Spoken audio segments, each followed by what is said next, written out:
Karen Eckert, I should say Dr. Karen Eckert, has been active for more than 3 decades in the fields of sea turtle research and international conservation policy. He is a professor and director of the Principia College Center for Sustainability and executive director of the wider Caribbean Sea Turtle Conservation Network, WIDECAST, which is a regional activity network of the UNEP Caribbean Environment Program. As executive director of WIDECAST, Eckert has pioneered the development of sustainable policies and conservation models that have resulted in protection of endangered sea turtles and their critical habitats across the Western Central Atlantic region. In addition, her emphasis on micro-enterprise, development, entrepreneurial conservation models, and inclusive management planning has provided sustainable livelihood options to communities that once relied on the killing of endangered species for nutrition and income. WIDECAST is a model for multilateral marine resource management in the wider Caribbean region and around the world. And for her leadership, Dr. Eckert was recognized with a Lifetime Achievement Award from the International Sea Turtle Society in 2020. In 2019, she received the Columbus Zoo's prestigious Commitment to Conservation Award. And earlier in her career, she was inducted into the United Nations Global 500 Role for Environmental Achievement, when UNEP characterized her as one of the most important figures in conservation and grassroots community empowerment in the wider Caribbean region. I'm going to stop here because I have to shout over myself, and I'm sure that Karen can now maybe start her presentation. I will not stop the broadcast so that we have a smooth transition, and I will just leave the screen, so the screen will go black, and then Karen will. Well, hello everybody. Trying to get my PowerPoint presentation to come up. Well, I hope that's clear to everybody. Marique or Monique, perhaps you can tell me if the slide isn't quite as it should be.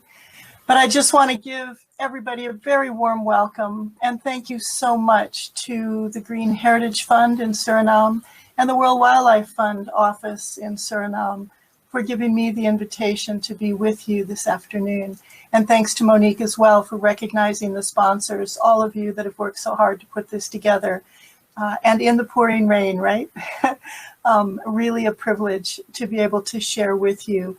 And I know that we're a little bit behind schedule and we want to make sure to get to Serrano and his amazing presentation on seabirds. So let me just begin, and if we're lucky, I'll end even a little bit early. So I want to start my presentation by wishing everybody a happy World Oceans Day. It's the oceans that brings us together for the presentations today. Of course, World Ocean Day is actually Monday, but like any great holiday, we all would like to start early and celebrate often. So I hope that you have each done something that to show your love for the oceans today and every day into the future. So as Monique has said, I'm the executive director of an organization called the Wider Caribbean Sea Turtle Conservation Network. We go by the acronym WIDECAST because it's just easier to say. So like all nonprofits, we have a tagline, a mission statement, if you will, and that is that all WIDECAST country coordinators, WIDECAST is a network. We have 65 national coordinators in 45 countries. And those coordinators are fisheries officers, marine biologists, members of the clergy, fisheries experts, professors, all manner of folks that have come together to the table to have this shared conversation over the last nearly 30 years. And the objective of all of us working together and with the broader networks within our individual countries is just this sense of commitment that we truly want to build a future where all inhabitants of the wider Caribbean region, human and sea turtle alike, can live together in balance. So I was thinking, as I was putting together this presentation for this wonderful audience this afternoon, what it really means to live together in balance. Everybody might have a different sense in their own life of what balance looks like. But for me, it's really about sustainability, something that endures over time. If our relationship with the ocean is unbalanced, one of us is losing, in this case, typically the ocean. And if we live together in balance, nobody loses. We give as much as we take. We look at that relationship as enduring over time, both for our generation, for our children, for our grandchildren, for all the generations to come. And I think that's what I'd really like to have you thinking about over the course of this presentation, is what it really looks like to all of us, to each of us, to all of us, to live in balance with the oceans as we celebrate World Ocean Day.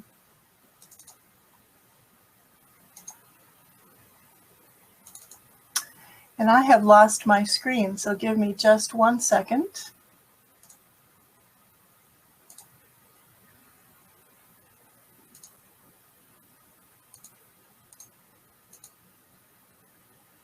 And hopefully it's back. I see it again. So what does it mean to have a sustainably managed sea turtle population? What does that look like to a government?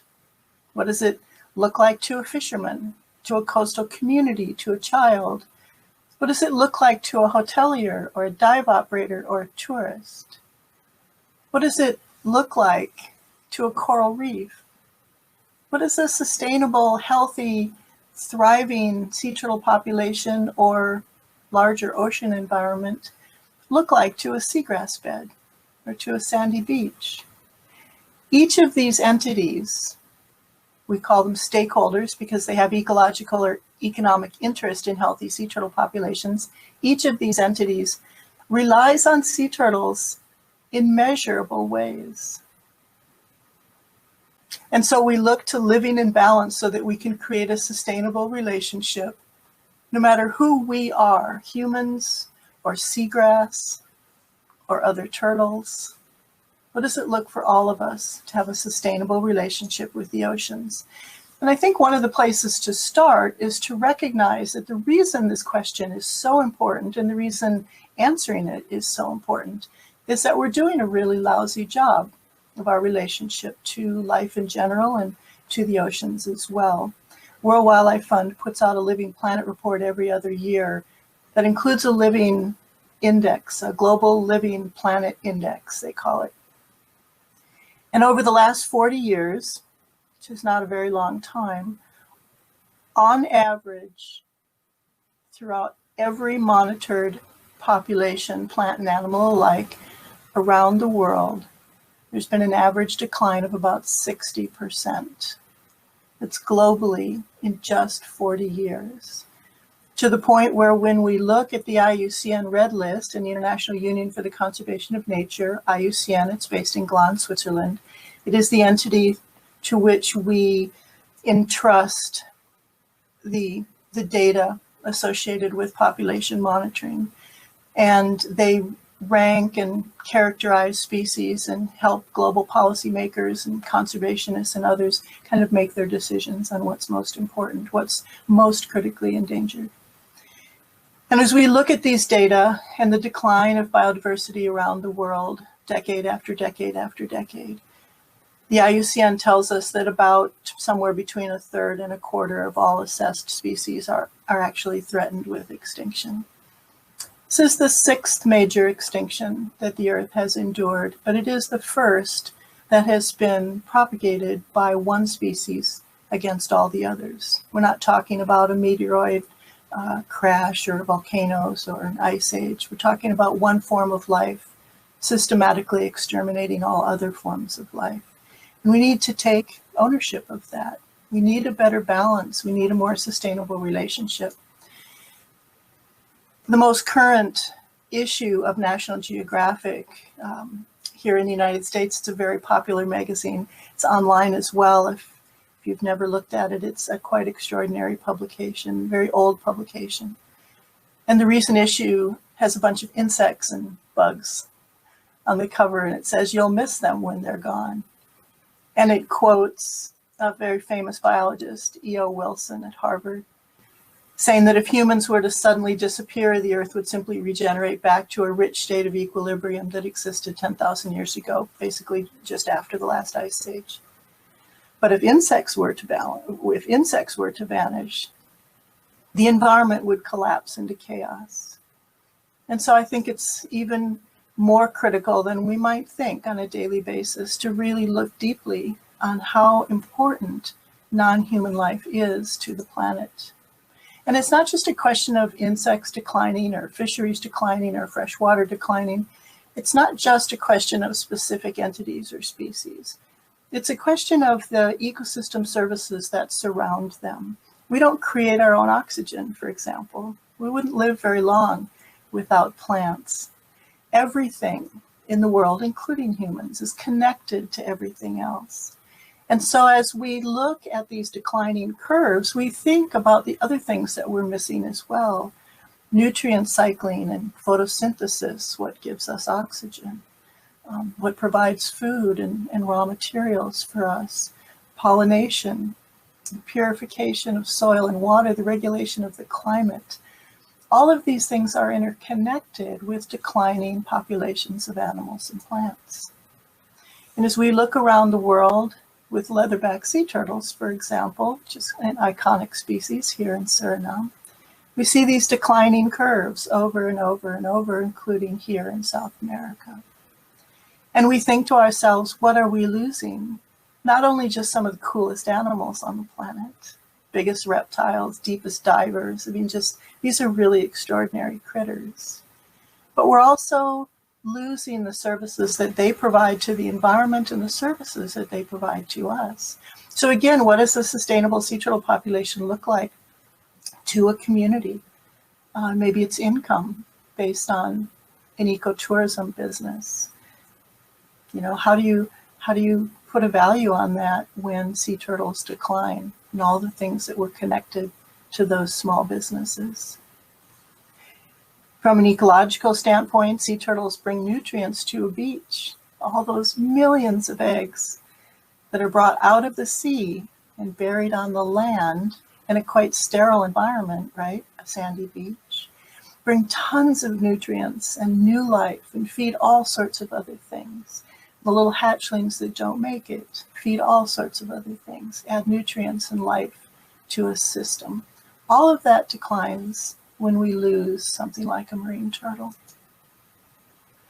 So just to bring it home with kind of a local statistic, the leatherback sea turtle, which you just saw in the photo and is on the cover of this publication, was just reassessed by the WIDECAST network and others who are experts in this animal throughout the Northwest Atlantic.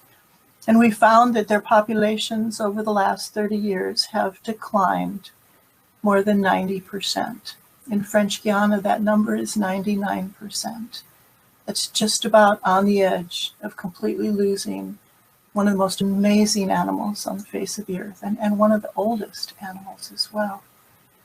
And so that reassessment went up to the IUCN Red List for verification, and now the leatherback is listed as an endangered species. Not something that brightens any of our days. So let's step back a little bit and recognize that in order to really be passionate about saving a critter, you have to know something about it. And perhaps everybody listening knows something about sea turtles. Perhaps most of you have seen them. I hope you have, on your beaches or in the sea. But let's just spend a minute talking about the animals themselves. You might not know that there are only 7 species of sea turtle left in the world, and 6 of them are here in the wider Caribbean region. 4 of them nest in Suriname. Sea turtles have been swimming in the world ocean since before the dinosaurs. And can you imagine? They saw that entire theater of dinosaurs come and go, and the sea turtles made it through. Their fossil record tells us that they've been on the planet for at least 120 million years. That latest fossil, Dromaeocheles, was found just not too far away in Colombia. The earlier record, Santanacheles, which was 112 million years ago, was in Brazil. So South America is a very rich place talking to us about the fossil record of marine turtles. So leatherbacks are the largest of all the marine turtles. The males can weigh over a ton, 2,000 pounds, with a flipper span of about 10 feet, about 3 meters. They're extraordinary divers, extraordinary swimmers. They have a lot of blubber. They're very soft, hence the name leatherback, so that when they do dive deep, they don't crack their bony shells. And like all marine turtles, leatherbacks have to come out of the ocean to lay their eggs. If they laid their eggs in seawater, the embryos would drown. Turtles are not fish. They breathe air just like you and I. So after leaving those eggs in place, typically, like most sea turtle species, the babies will come out in about 2 months. And it's while the animals are on the beach that we can do a lot of very benign, simple research.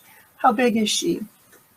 How big is she when she comes back in 3 years or 4 years? How many eggs is she laying? How many times does she come ashore to lay?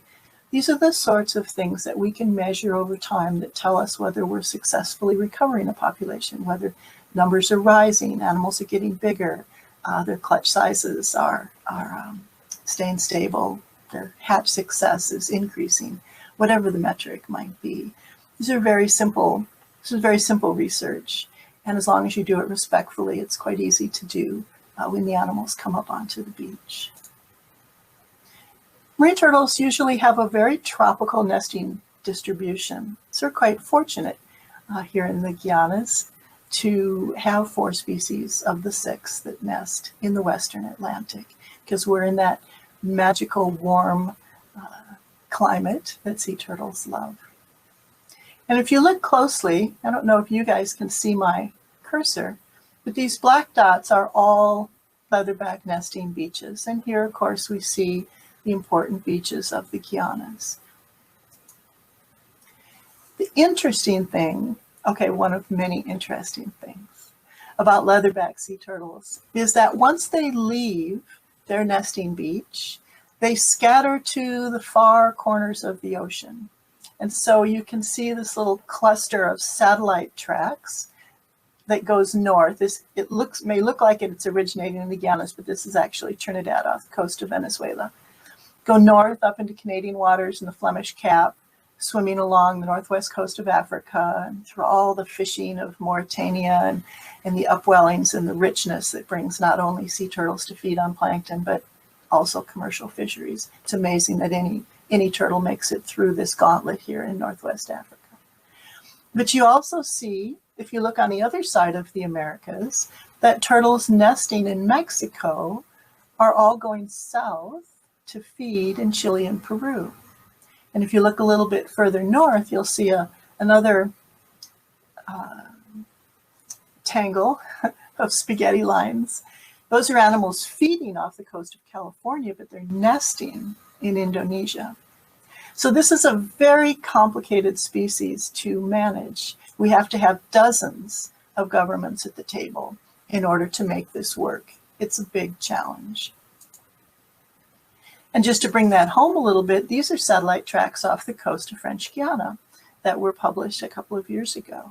And so you see, again, the animals are not staying here. Once they've laid their eggs and done their reproductive business, the post-gravid females undertake these huge oceanic migrations to non-nesting areas where they will be resident then and feed for a few years, building up their fat reserves before they come back. And if you were all here, I would ask you, why on earth a reptile would go up into such frigid cold waters and how she could possibly survive up there. Well, the answer to why they go is that they're looking for jellyfish. And these are very large animals, and they need to travel up into cold waters where there are very large jellyfish. So these jellyfish are sometimes 6 feet across, 120-foot tentacles. Really amazing creatures. So a very large turtle can take a good bite out of lunch. If she were to stay in tropical waters, the jellyfish are relatively small, and it would be very hard for her to maintain her weight. And so up into cold waters they go. So if they are not killed for eggs or meat or oil on the nesting beaches, they re-enter the sea. As Christine was talking about, there's an awful lot of pollution in the oceans. They can be sickened by so many different things, including plastics. They can be hit by boats. They can be entrapped in fishing gear. This picture was taken in Grenada, about halfway up the Eastern Caribbean chain. So there's all sorts of reasons why these precious females don't make it through that multi-year cycle as they leave Suriname, ultimately, hopefully, to survive and return and continue to nest on multiple year intervals for decades. So Oliver Lee sea turtles are also nesting here in Suriname, and you can see from the map that they too have a very tropical distribution. They're at the other end of the size range from leatherbacks. You can just pick them up and carry them away. That would not happen with leatherbacks. But the biology is very similar. They come ashore to lay their eggs. 60 days later, you get these darling little hatchlings that are running back to the sea. Again, same kind of threats, whether it's the collection of eggs or the killing of animals on the beach, or whether it's threats at sea, which again include things like boat strikes and fisheries interactions, entanglement, plastic, and pollution. Green turtles are the most common nesting species in Suriname. And like all of the other species, the 4 that are here, there are only 2 nesting beaches. And I probably will say this wrong, but Bromspunt, I've heard Michael say that 1,000 times, and I probably still am getting it wrong. Bromspunt and Galibi. Green turtles are also very common throughout, relatively speaking, throughout the Caribbean. Used to be the most common species in the Caribbean, some of the largest populations in the world. And again, you see that there's a very tropical nesting distribution. All those little dots are nesting beaches. But really, in very few places do they nest in any significant numbers. So green turtles are the soup turtle. That's what supported the conquistadors. It's what really, in reality, supported the opening up to invading forces in the Western Atlantic. This was the animal that you could keep on shipboard and eat fresh meat on those long voyages. Men might not have made it otherwise. And the Caribbean Sea, if you look back into the conquistador logs, those old ship logs, green sea turtles are described as inexhaustible. You know, whenever a human describes a species as inexhaustible, that species is probably in trouble right there, because we just feel like we can kill as many as we want and it will never run out. And of course, ultimately, it does. Back in the day, there's a lot of records of green sea turtles being so thick in the Caribbean Sea that you could not deploy a fishing net. Even military squadrons had to be relocated because ships could not move through the animals as thick as they were. Can you imagine? I don't see anything like that anymore. And in fact, today, green turtles have declined more than 90% throughout the Caribbean Sea. So these are not little numbers. These are real numbers of concern. Hawksbills nest very rarely in Suriname, but I wanted to mention them because they are a very iconic species in international trade. Green turtles, there was a lot of trade in meat and in the whole shell, baby cradles, for example, back in the day with big green turtle shells. But hawksbills are really killed almost exclusively for their shell. This is tortoiseshell on the hoof. And when I show you a picture in a minute, I'm sure you'll recognize it. Again, a rather smallish animal. And one of the reasons that they're so rare in the Guianas is that they need clear water. They love coral reefs. They feed on sponges, which are very, hawksbills are very important in coral reefs because sponges can overwhelm coral. They're faster growers. So they're a very important part of their ecosystem. And again, they come on shore to lay their eggs and have their babies. And the babies are completely independent. The mothers lay the eggs, bury them, return to sea, of course. And 2 months later, the babies are on their own. Again, a very wide nesting distribution throughout the Caribbean. But about 94% of all hawksbill nesting beaches in our region support fewer than 20 turtles. These are very small populations, which makes them very vulnerable to climate change, to fisheries interactions, to oil spills, to pollution, to the development of the last nesting beach, that kind of thing. And if you look at the movements of hawksbills in some ways are a little bit easier to conserve than our leatherbacks because they don't wander off into the jurisdictions of other continents across ocean basins. When hawksbills, which also leave their nesting beaches after their eggs are laid, leave, they stay within the Caribbean region for the most part. And so it's really a Caribbean conservation plan, Caribbean-wide. It's still 40-some countries, but at least it's not all of Europe and Africa as well. And this is tortoiseshell on the hoof. Some of you have probably seen real tortoiseshell. I'm sure all of you have seen faux tortoiseshell, sort of plastic brown and gold patterns on earrings and eyeglass frames, things like that. But this is the real thing. It's illegal in almost all countries of the world, protected by CITES, Appendix 1, so the trade itself is certainly illegal. And if you pull those beautiful scutes off the back of a turtle, often the turtle is hung over a fire. It's a torturous thing. And the scutes are pulled from the bone. And then they can be heated and fashioned into quite extraordinary jewelry. Once quite a fashion industry in Asia. And now again, as I say, illegal for the last couple of decades, thank goodness. And so you look at all of these different threats and you might think to yourself, you know, how do we make a difference for sea turtles, let alone for the oceans? All of the various ways that sea turtles interact with our industry, with our passions, with our appetites, with our leisure, with our recreation. All of the things that are going on. What is the role of one person? What difference can one person make? And really, at the end of the day, that's what we're talking about.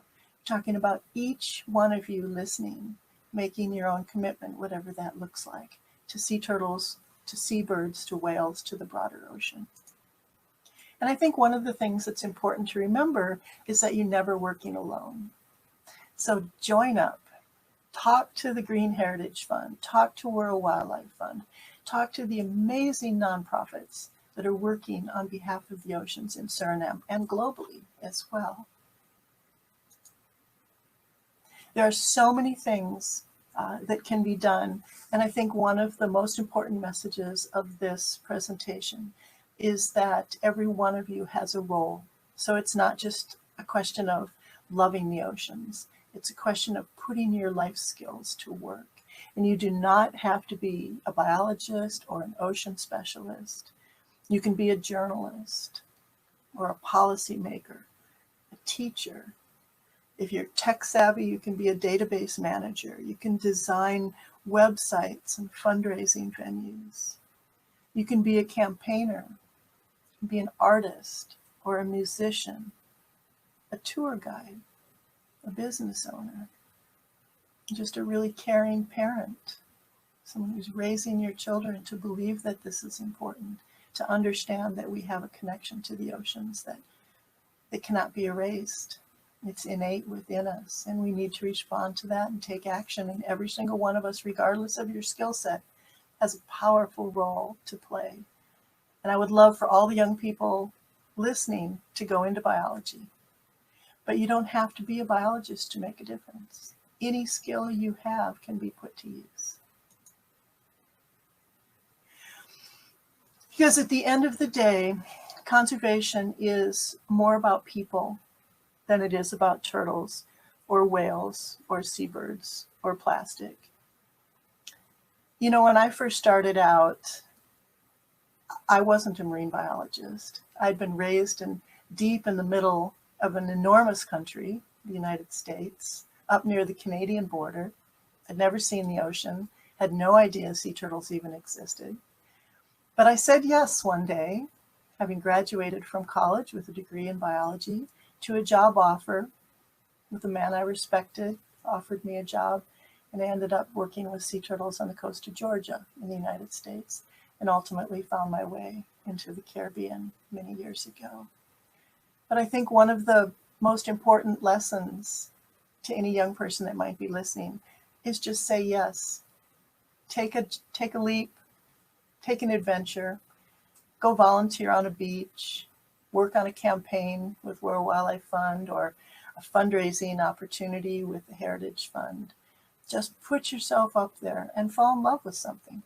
Because whether it's sea turtles or whales or, you know, rainforest frogs, you're going to fall in love with something and it's going to change your life. And if you're good at it, you will change the world.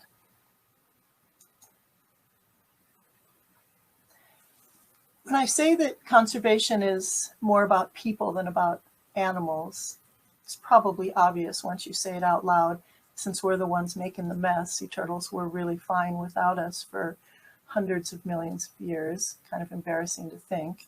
We've messed it up in a very short amount of time.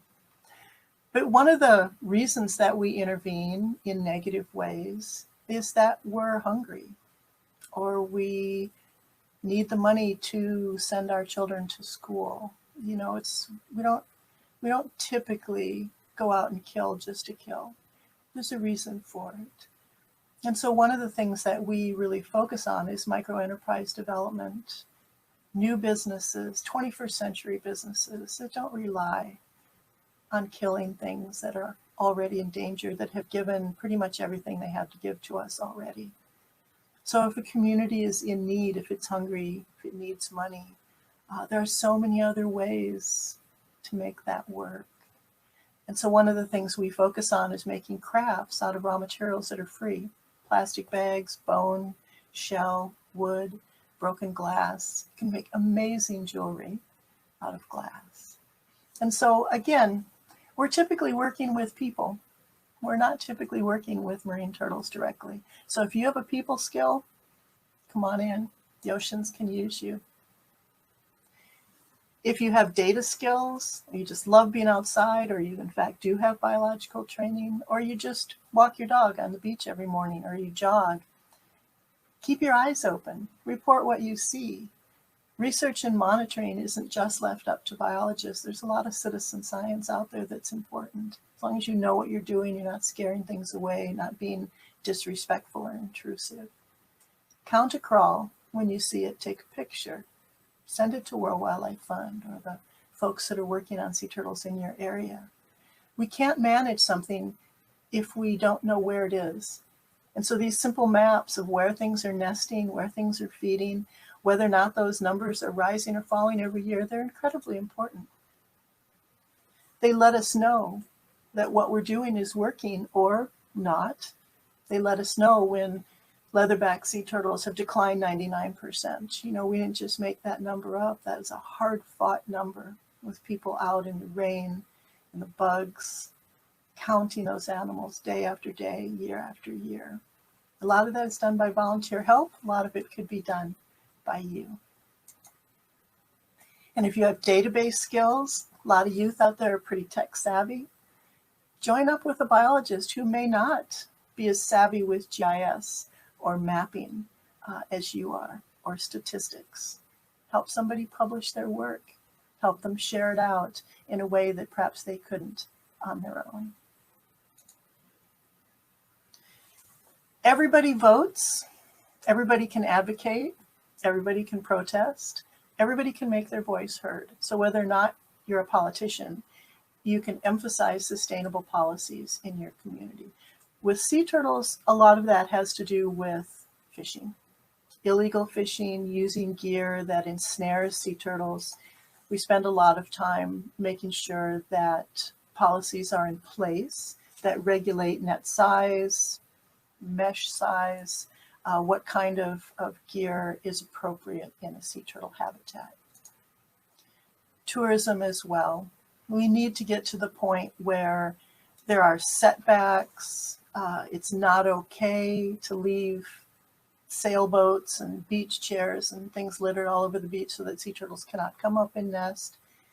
That beach sand mining, the disrespect of nesting females, that's just never okay. That's all about policy, and we can all participate in that as well.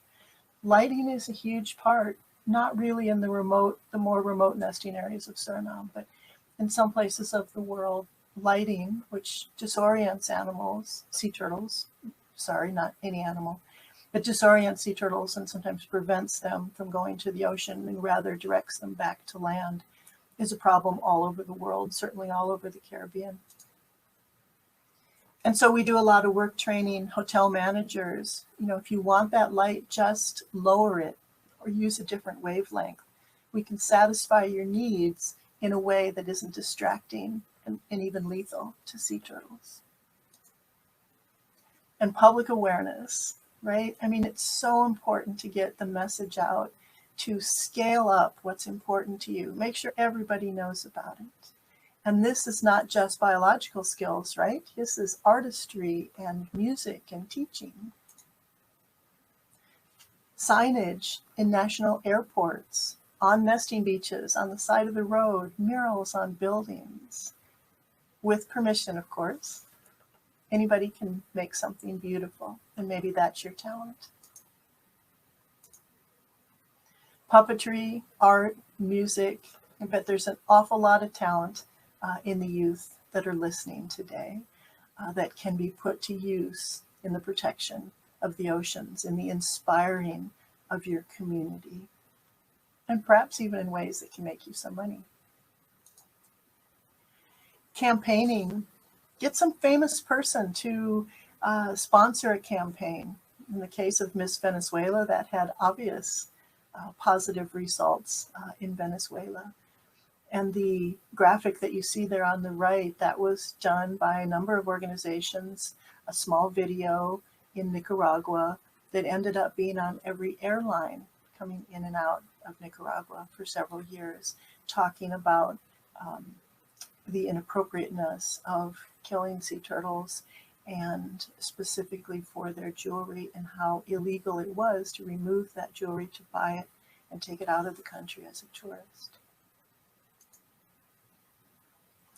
And as we begin to incorporate into our thought processes on a more consistent basis, as we begin to look at balance and sustainability, to embrace sea turtles, and whales and birds and frogs, we begin to advocate in different ways. Let's surround ourselves by the beauty of these animals. Let's put them on stamps and logos, and flags and currency. Let's sing this song just as loud as we possibly can, that the oceans and these amazing creatures are important to us. And they should be embedded into our cultural symbols as well. They should be part of what we see around us every day, even if the turtle itself is not sitting in front of us. And I love this mural done by a friend of mine in Dominica, an Eastern Caribbean island, where he drew the larger environment of the coastal area and a sea turtle in the ocean space there on the right. And it says a turtle is more than just as what is inside its shell. It's only really a turtle when accompanied by its environment. So again, World Ocean Day, right? Oceans are important. Turtles are an important part of the oceans, and the oceans are an important part of the turtle. The turtle simply isn't a turtle without everything it eats, everything that eats it, everything it relies on. So what does progress look like at the end of the day after you've put all of your efforts into this worthy cause? Communities commit to long-term population monitoring of animals that might be nesting or feeding nearby. So those numbers are gathered. Sea turtles and their important habitats are protected by law. It's a good milestone for progress. Can we measure that threats are being reduced, that fishermen are using gear that helps reduce the accidental catch of turtles? Remember, turtles are not fish, they drown. Everyone uses less plastic. No one litters. That can be a thing. No one should be littering. And Christina's right. We need to stop using plastic. That's just silly. There are so many good alternatives. Leave plastic for what it's really needed for. And the single-use stuff that we use for a couple minutes, that really has to go. Beachfront lighting policies for turtle-friendly wavelengths. That's a measurement of progress. Livelihoods that are diversified away from extraction-based economies, killing economies. In favor of research and ecotourism, fair trade agriculture, crafting, and other small businesses. And yes, that young people are excited to build a career to help protect the oceans, or the rainforest, or the rivers, or God knows, the climate. We need your passions in all of these areas. All of this is what we call progress. So at the end of the day, we can start bending these curves, right? They need to start coming up again. Then in fact, in many areas they are. This is not an impossible task, but it does take a lot of very concentrated love and effort. But that's the goal, right? That those curves are going up and not down. And so here we are. If humans were suddenly to disappear, the Earth would regenerate back to a rich state of equilibrium that existed after the last ice age. What would happen? And this is what I want you to go to bed with tonight. What would happen if by your efforts, the Earth would actually miss us if we were gone? And that is the end of my presentation. I think about 5 minutes late. I apologize for that.